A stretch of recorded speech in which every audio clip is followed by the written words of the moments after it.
Hello and welcome to my Legend of Zelda playthrough. This right here is my all-time favorite game. Try to beat it at least once a year. So the first part of this playthrough should go through by really smoothly, hopefully. Long ago, Ganon, Prince of Darkness, stole the Triforce of Power. Princess Zelda of Hyrule broke the Triforce of Wisdom into 8 pieces and hid them from Ganon before she was kidnapped by Ganon's minions. Link, you must find the pieces and save Zelda. Anyways, I say the first part should go smooth because I plan on playing both the first quest and the second quest. For those of you who don't know, if you beat the game, you start over. It's the same map, but items are put in a different location and the enemies are slightly more difficult, and the layouts of the dungeons, which are also in different locations, are different. So I've never beat that. I've tried a couple times, like, I don't even remember how long ago, like 10 years ago, I think, maybe longer ago than that. I looked up a map online, but I'm gonna do that one with no help. Partially as a response to people who complain like, "Oh, this game's unplayable today. It's too ambiguous." No, it's your explorer. Anyways, the reason why I'm just kind of sitting here instead of starting the game, I'm gonna flip around through the manual, which I actually have on my computer, and I might actually have an actual copy of it. I'll try to find it after I record this video and put a picture of that in if I can find it. But I'm going to look through some of the stuff on the manual. There's some more story in there, some really cool character art. This might be awkward because now I'm got wires everywhere. We're good. We're good. And this first page is going to be hard to read.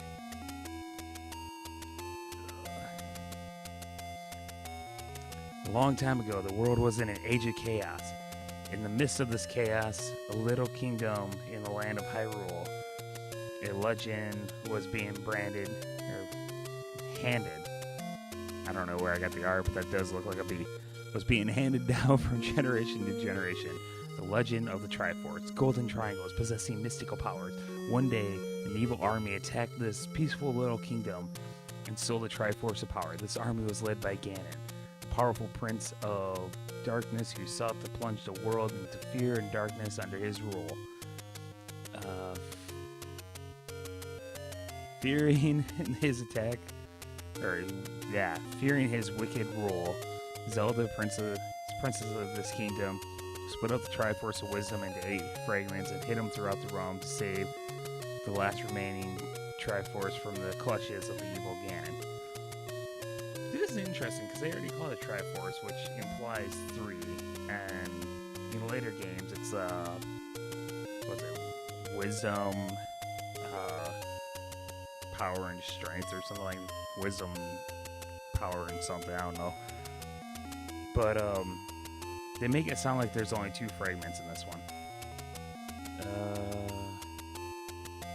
Save the remaining Triforce from the clutches of evil Ganon. At the same time, she commanded her most trustworthy nursemaid, Impa, to secretly escape into the land to go find a man with enough courage to destroy the evil Ganon. Upon hearing this, Ganon grew angry. Man, the background does not help. Imprisoned the princess and sent out a party in search of Impa. Braving forests and mountains, Impa fled for her life from her pursuers. As she reached the very limits of her energy, she found herself surrounded by Ganon's evil henchmen. Cornered! Where could she go? Or what? I can't read. What could she do? But wait, all is not lost. A young lad appears. He skillfully drove off Ganon's henchmen and saved Impa from a fate worse than death. His name was Link. During his travels, he had come across Impa and Ganon's henchmen. Impa told Link the whole story of the Princess Zelda and evil Ganon, burning with a sense of justice. Link resolved to save Zelda, but Ganon was a powerful opponent. He held the Triforce of Peak power, and also he in order to fight off Ganon, Link had to bring the scattered 8 fragments of the Triforce of Wisdom together to rebuild the mystical triangle. But if he couldn't do this, there would be no chance Link could fight his way to Death Mountain where Ganon lived. Can Link really destroy Ganon and save Princess Zelda? Only your skill can answer that question. Good luck. Use the Triforce wisely. I'm not sure I completely realized just how much information this thing gave. Alright, I need to get to the game because it's been 14 minutes. I'll trim some of that, try to make it a little faster. Alright. So recording, let's go. Register your name. I don't know what I'm going to call myself.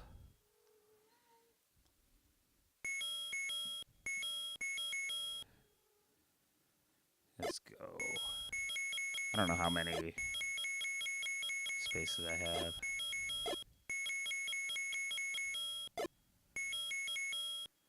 I am Quack. And who needs a sword? Just kidding.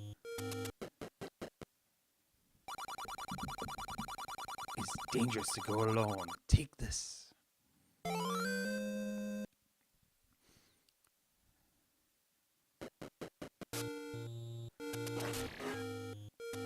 So when I was a little kid playing this game, there were a lot of things that I misunderstood.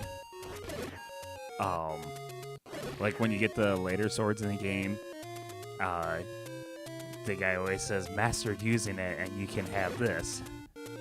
And I don't know why, but that really threw me off. Like I thought he was saying that his master was using the sword. But then it's like, and you can have this. I'm like, wait, what does that even mean? Now, admittedly, I'm not doing well. Yeah, let me go refill the hearts. Now I will say I was probably 4 or 5 the first time I played this game, so I'm going to use the excuse that my English comprehension probably wasn't as good as it would later be.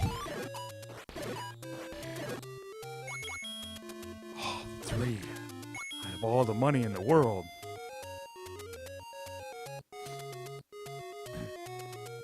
See, that's how you can tell I play this game too much. Like, I know which side of that lane to go down to avoid the enemies.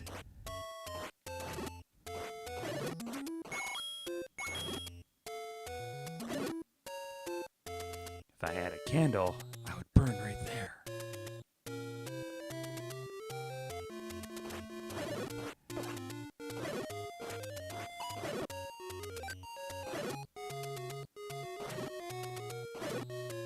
Actually, since I'm going straight to the dungeon, I shouldn't have even wasted time refilling my health, because if you die in the dungeon, you reappear at the entrance with 3 hearts. And since I only have 3 hearts, that means I'd reappear with full life. So, the main complaint about this game is that it's too ambiguous, and that it doesn't give you enough hints. And I disagree with that. I mean, first of all, the game was designed to encourage exploration. And so they made basically low consequences. So you have infinite lives. Die in the dungeon, you reappear at the entrance of the dungeon. You die in the overworld, you reappear at the start where I got the sword. You lose no items. Things like bombs are dropped by random enemies. The candle can produce infinite flames, although the first candle you can only do it once per screen, so you have to leave and come back. The second candle you can keep doing it on the same screen. But all these things are designed to make it so you're not worried about wasting your items. So you can just explore and try to find items or try to find secrets.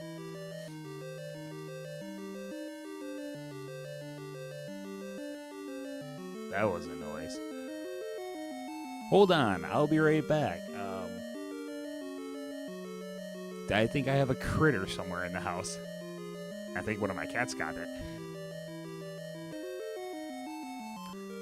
Alright, I'm back. I think I was wrong. I don't even need this. Ah! It sounded like just some kind of animal. I couldn't even tell. Oh man, it was very loud and all my windows are closed, so I assumed it was in the house. But both the cats are being very nonchalant. If there was something in the house, they'd be a little more active. I want to die from bats.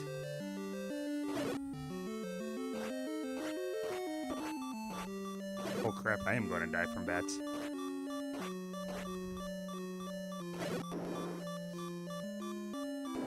I was hoping they'd give me a key.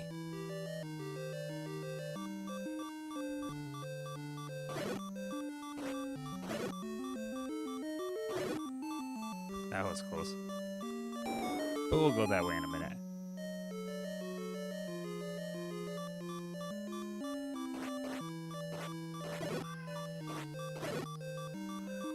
Hi, Ripley. Let's go ahead and go get the bow.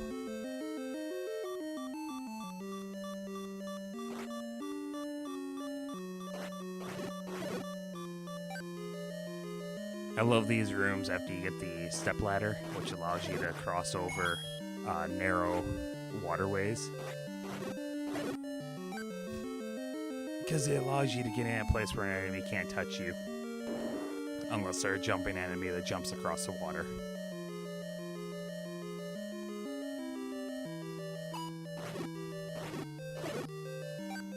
Hey, bombs.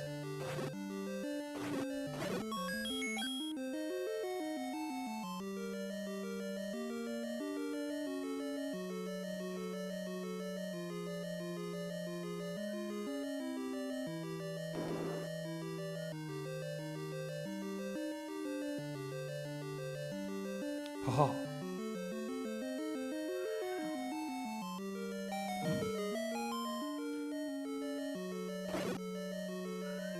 Congratulations, you have the letter D.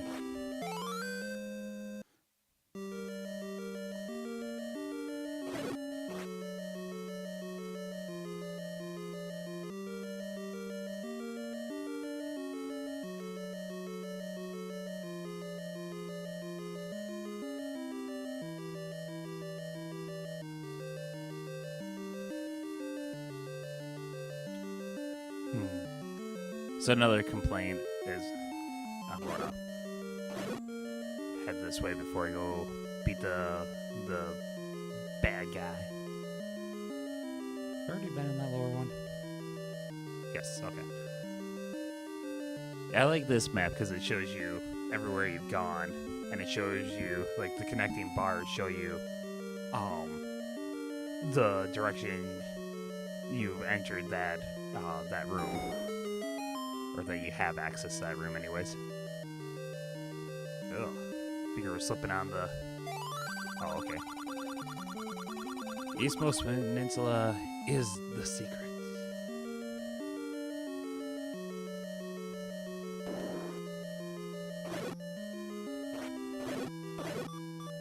Oops.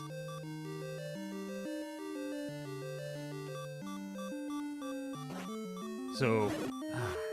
like, there's certain enemies, like, a lot of enemies, they're slow to regenerate. So you have to, like, if you leave the dungeon, everyone regenerates.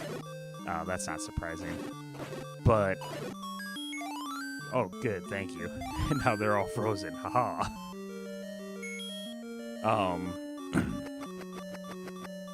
I'll be alright, I can fight these hand things. Maybe get some hearts.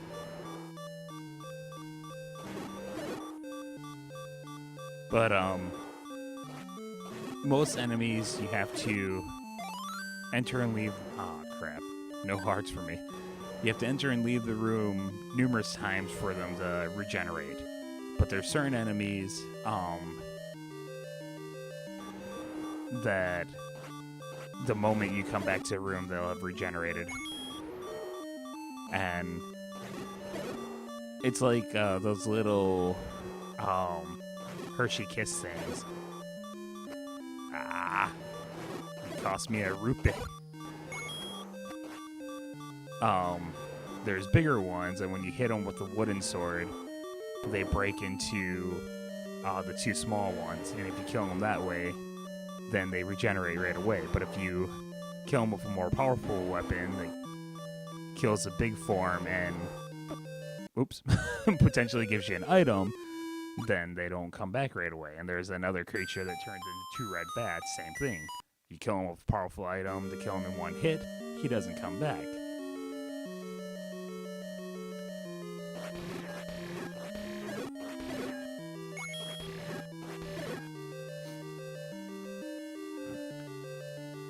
And I saw some people having issues with that, watching a playthrough once, because they didn't have all their hearts, and they didn't want to get close to the jumping things that turn into come on. Hey, there we go. Wait, I want to be Santa Claus. There we go. Sorry. They didn't have full hearts. They didn't want to get close to jumping things, so they were using the magic wand, which is weaker than the sword they had at the time. And so it just kept on. Like every time they'd go through that room, those monsters return. They're complaining like, "Oh, I have to keep on fighting these things." Like, well, you're killing them wrong.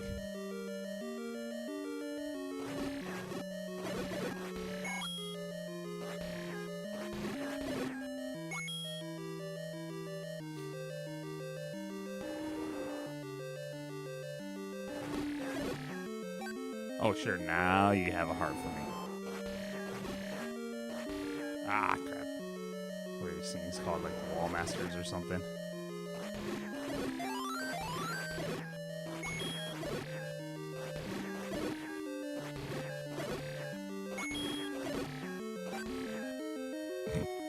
Alright, now this fight will be easy. And then it's almost been a half hour, so I'll probably call that a first episode.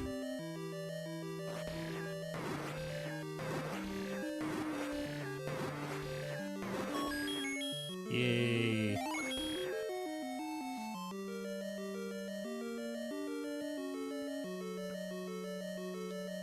Alrighty. Well, thank you very much for joining me on this first episode. Hopefully I'll make a little more progress on the second episode. But until next time.